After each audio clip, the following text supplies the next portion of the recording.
fazenda, ela invade a sua aldeia, Acarajá.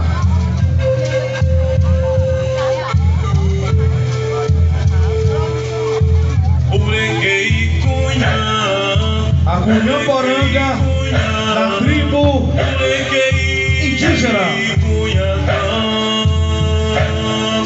Junto com o seu Tupã.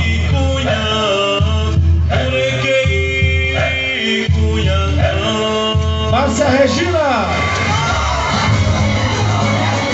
A Cunhamporanga tribal.